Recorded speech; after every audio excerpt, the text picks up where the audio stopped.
Hello, everybody. This is Fernando, your host for the sellerboard show.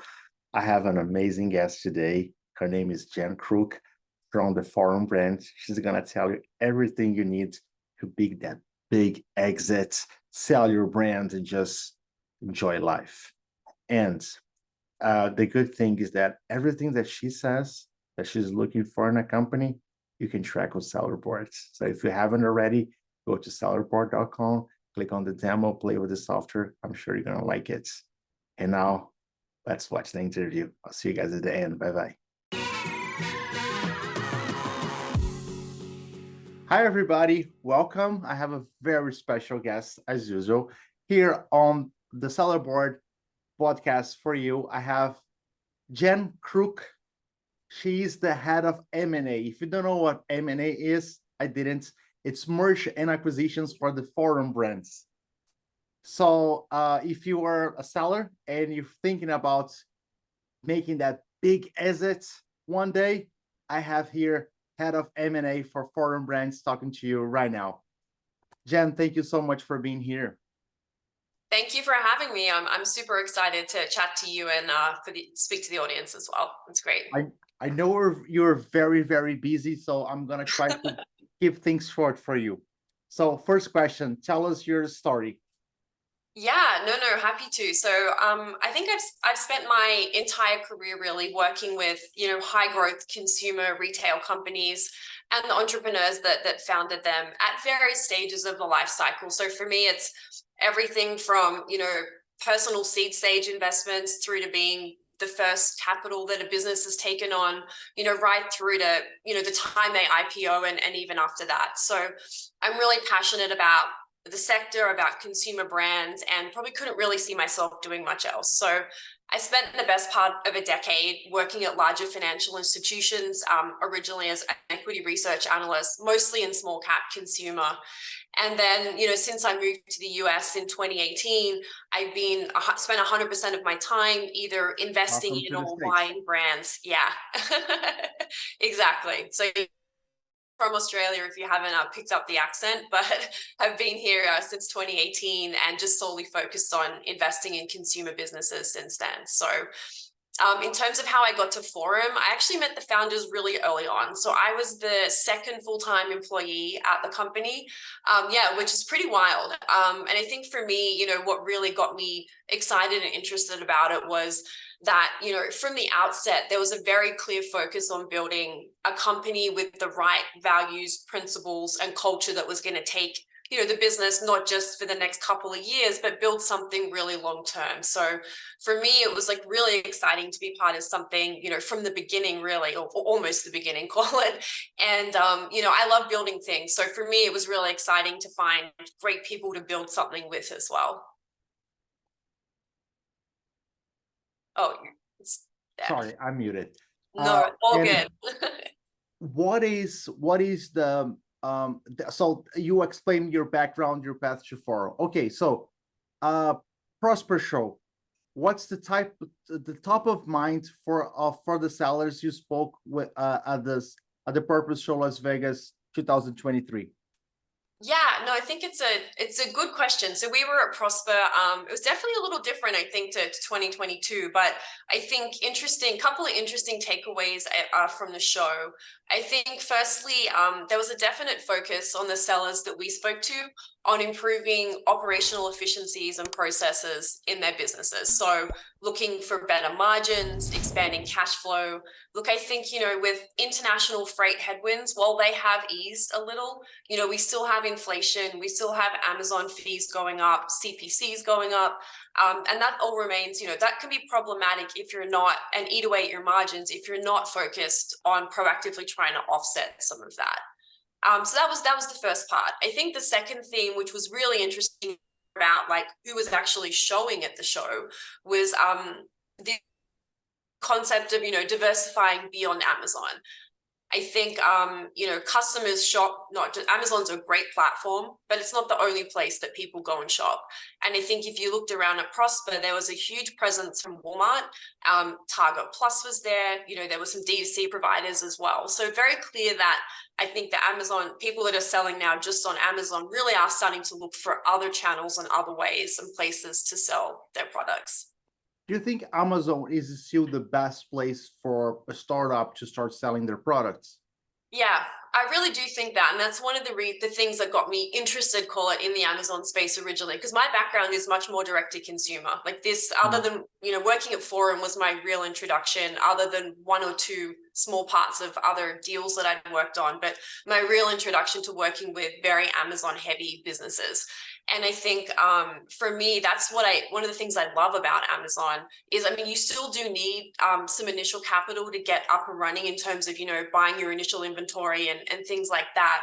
But it really does, level the playing field a little, I think, for entrepreneurs, and is still a great place, I think, to start a business. And to be honest, a lot of the times when I speak to people that do run omni-channel, certainly when you compare it to direct to consumer, like the margins on Amazon often can be better just because of what you have to spend on advertising and how that works off Amazon. So yeah, I think it's a great place to start a brand. Nice. What are your tips for the sellers to improve their operational efficiencies and processes here? Yeah, I think it's a great question. I think it's something that, like I said, it's top of mind for a lot of people. And I think, particularly going into this year with a bit of an uncertain macro outlook, you really want to be focused on tightening up as much of your business as you can. So I think there's probably two buckets that I would think about this. There's the financial side and the operational side. So as you think about the financial side, if you really want to improve efficiencies, you've got to have a really good understanding of your financials. And I think there's like two parts to that. So you have obviously your P&L and also, your cash flow and your balance sheet. So as you think about your profit and loss statement or your P&L, yeah, the three financial statements, very simple, but also very important to remember all of them. And so I think with your P&L, it's like, you really want to understand the cost side of things, and particularly, your landed costs or your cost of goods is an area where I see Amazon sellers sometimes get a little stuck and don't quite get the calculation right. So I think the way I think about your P&L is you just want to make sure all the costs are in there. And a simple way that I like to think about it is, think about every single touch point your product has. Like, so you place an order and then it ends up in your customer's hands. And it's like, you want to make sure at every point along the way, all of that's sitting in your P&L. So you actually know what the margins are for your business and have a good estimate of how profitable it is. And I think you also want to understand as a retail business, which SKUs are actually driving your growth and profitability, because that's really important as well.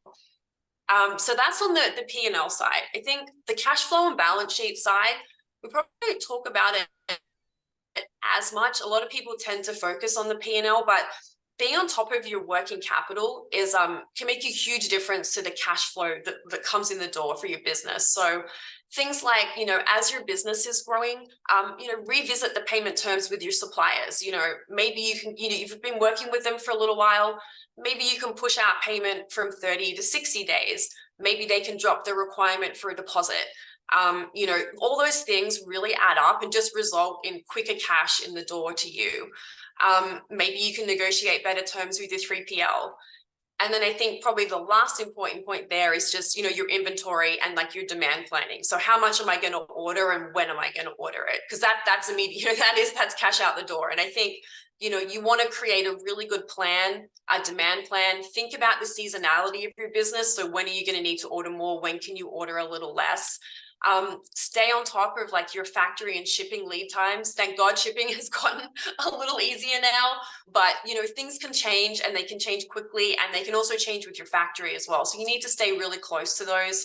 And I think the main thing with inventory is just don't set and forget. You have to constantly be looking at it, reassessing it, because otherwise you're going to end up very quickly with too much or too little stock.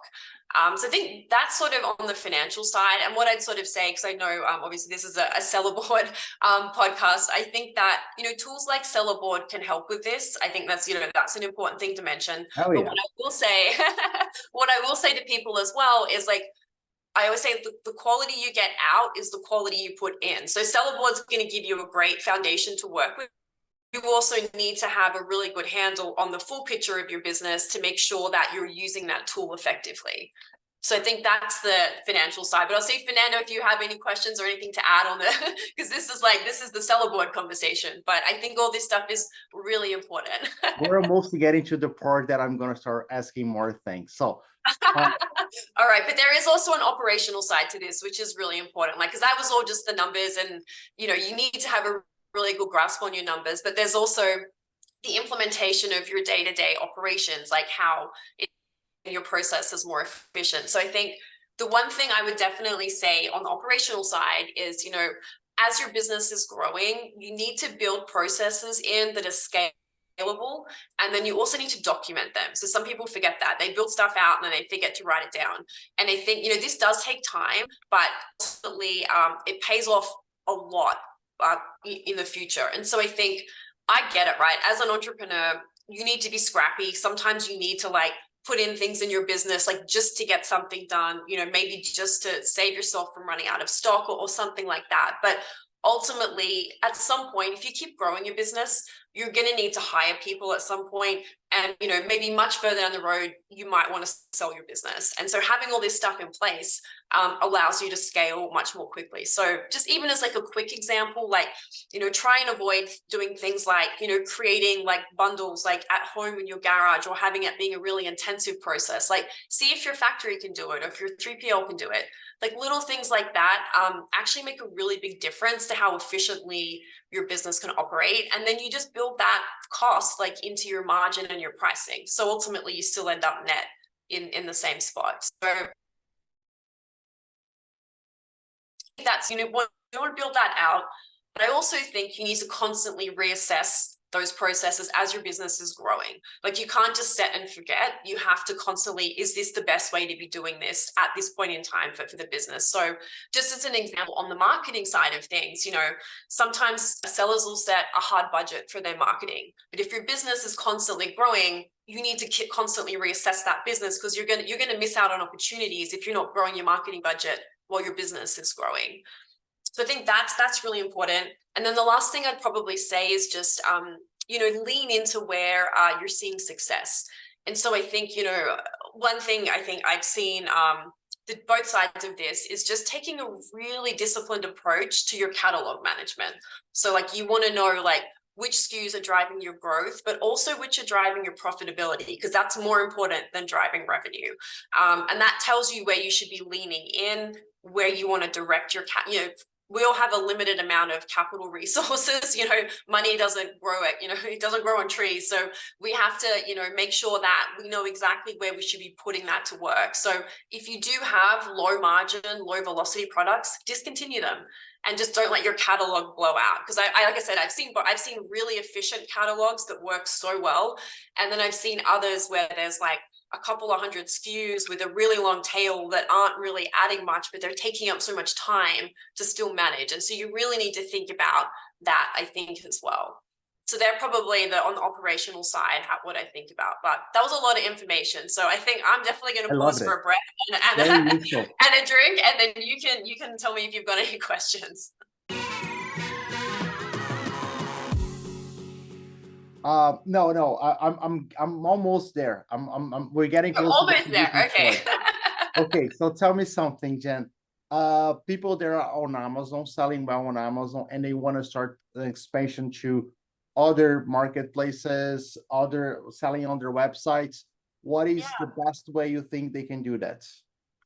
I think that it's a great question, and it definitely is something that I would, definitely want to put a lot of thought and time and resources into. It can end up being expensive if you make the wrong decision about which channels to go in, because particularly some of them do require a bit of a cost investment up front. So you want to make sure ahead of doing that you're very confident in where you're going. So I think the overarching theme is just make sure your approach is measured, and make sure you use data to drive you, not just gut instincts are great. And if you have one, that's great, but you should always get some data to back it up, just to make sure that you're right. So I think the first and most important point for me is you need to really understand your customers. Basically, and you want to put a lot of time, I think, and resources into this.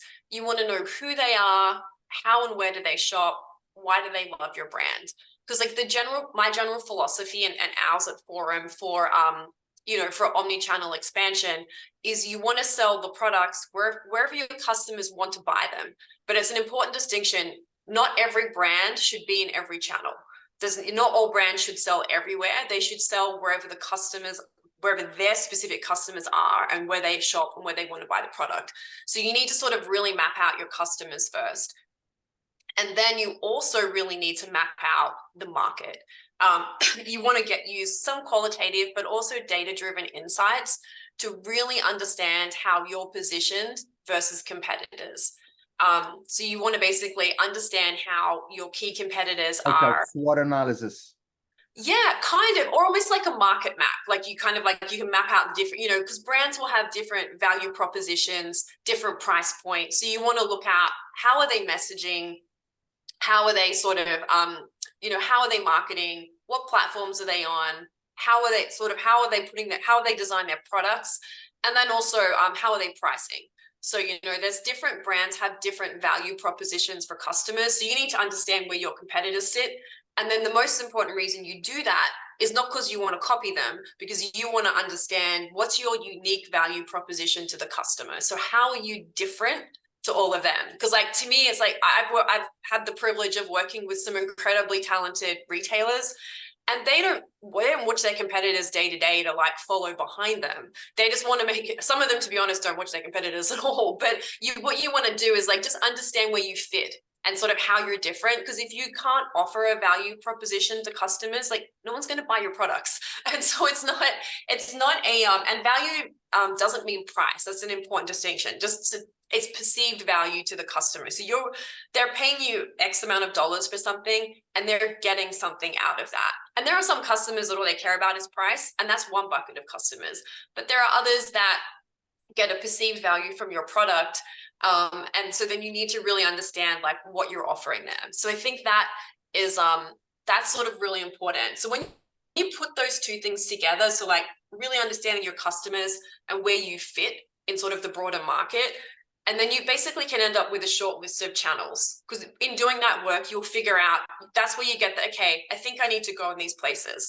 And then you need to bring in some more data and go, okay, cool, I've got my short list of channels, but then I actually need to go and do the math and be like, okay, what are the actual economics of this channel? Can I price my, what am I going to sell my product at to get the right margin? Because the last thing you want to do is get all excited about a channel, go all in, start selling, and then realize that actually I'm making a fraction of what I'm making on Amazon and I've put all my resources in here. So you really want to understand, and each platform has its own economics, different costs associated with it. So you want to figure out, what's my market opportunity? Like, how big is the opportunity for me here? And then how much is it going to cost for me to get there? And to be honest, like, you also want to do it, it's pretty granular, but it actually helps to do this like at the SKU level. It's like, what is my SKU profitability going to look like in these different channels? And it's certainly something we're very focused on, and then sort of think through that. So I think once you have all that in place, you've kind of got that's sort of the mechanics of there. And so then once you're on there, I think there are a couple of important things. Like as you're doing all this work, that's all what I call like the front end stuff, but you can't forget about the back end. So your supply chain is also really important while you're assessing and working on all these opportunities. Dog alert. Yeah, that was Whiskey. Yeah, that was my dog Whiskey. He's our pet brand ambassador at Forum, and occasionally pops into meetings. So yeah, he's just sitting behind me. Yeah, so I think the supply chain is you want to be really careful. Like, you're great going into all these channels, but you need to keep things really simple on the back end. I think it's like, you basically want to ideally have like all your cross-channel inventory in one source. So you don't want to have it all over the places and different supply chains fulfilling different channels. Ultimately, you want to try and keep it all together. And just, for Amazon sellers, like just starting out, an interesting option is to look at Amazon's MCF. Like that can actually be a really interesting way to fulfill not all. Oh, it's called Amazon's multi-channel fulfillment. So it lets you, sorry for the acronym. So No, no, it's okay. I should have explained it. Yeah. So basically it allows you to fulfill off Amazon channels using like Amazon's fulfillment network. So that can be an interesting way if you're just getting started to try and like kind of keep things. It's not always appropriate for all channels, but I think it's worth investigating. And so I think that's supply chain. And then I think the very last thing, just in general, and this applies to anyone selling across any channels, is you just need to keep a really consistent brand story. Like customers are going to want to, your brand that they're buying on Amazon, they want to hear the same story when they're selling on Walmart. And so I think as long as you keep the brand story authentic, you'll be able to sell successfully across channels. I thought you were just gonna say TikTok. But you gave a way better explanation. It's like I'm hearing myself, but twice as smarter. So I love that. Okay, the most important question. What is Forum's criteria for acquisitions?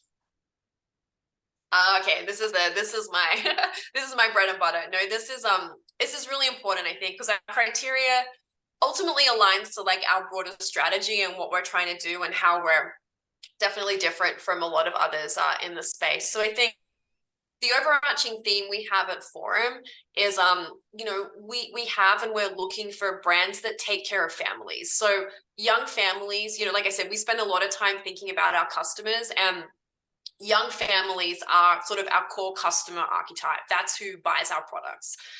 So we're focused on brands in three, finding new brands in three verticals. So call it baby/family.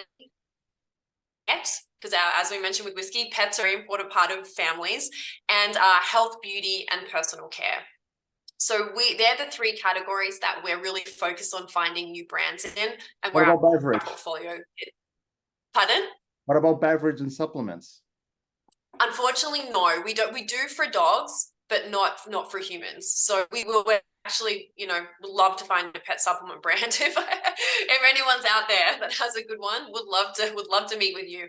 But I think, we don't do consumables for humans, but we do personal care. So we do lotions, creams, like all that sort of stuff. But no, great question. And so we really do execute what we call like a portfolio strategy. So we'll buy brands, but most importantly, we build them out once we in these verticals. Similar to the way, if you think about how a Procter and Gamble might work, like I said, they think about product and customer segmentation and build out product verticals. So intentionally, we're a lot more selective than our peers. But when we find a brand we love, we really do, chase after it because we have a very strict criteria. Yeah. Question. Do you do only consumables, or do you do apparel, for example? No, we don't do apparel. So in baby, we won't do apparel. We'll do like products, accessories, all those, call it consumer durables is probably the best way to think about what we in the over as it relates to hard good products, consumer hard and soft goods, but durables is the best way to think about it. We don't do anything like fashion or fad based. So apparel obviously has a lot of that component to it. So we generally want things that are not as seasonal, not gifting related, and just kind of much more everyday products. So I think and also an important distinction I'd say is we're looking for, and this is people on Amazon will understand this. It's we're looking for brands, not products. So it doesn't mean you have to have the sexiest branding, but there has to be a cohesiveness to how you put together your, how you've selected products that you can build a brand around it. And importantly, that's going to resonate to customers off Amazon as well as on Amazon. Because for us, it's very important long-term that we have a large part of our business not on Amazon. So it's, we really need to find these. So we're looking for higher quality, the real bones. It already is a strong brand, or there's bones for a brand there.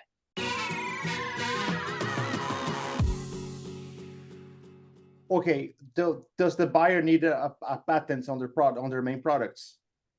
Not required. Generally, we'll there's different ways you can sort of have control over your intellectual property. So patents is an extreme example.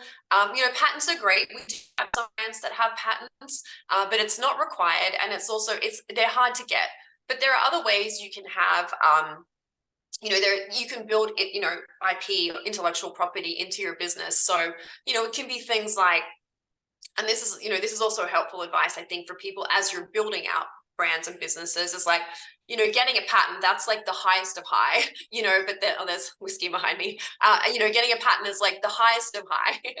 I'll see if I can get him to come up later. Okay. That's like the top of the peak, call it, of like intellectual property. But there are other things you can do to like shore up and create a little bit of a moat around your business, So things like, not buying directly from the manufacturer's catalog, making modifications to things, adding your own elements, and then having some level of like exclusivity over those adjustments. So it's not a patent, but you've still, your product has some level of IP built into it. If you're in, the health and personal care space, owning your formulations is a really important part of it. So that's not a patent, but it's like certainly if you have that ownership over your formulations, then that's another type of intellectual property. So I think it's an important way you should be thinking about it.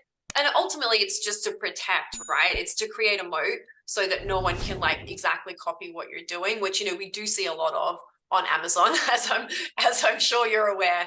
So I think that's kind of it's not mandatory. It always helps, but I think it's you should always, as you're building out your business, think about how you can build a moat around it. And intellectual property is a really interesting and important way to think about that. What's the minimum revenue for you to consider Great investing in a question. brand? So yes, yeah, good question. So we would look at minimum revenues in terms of the financial profile we're looking for. I would say, minimum revenue, maybe 4 million.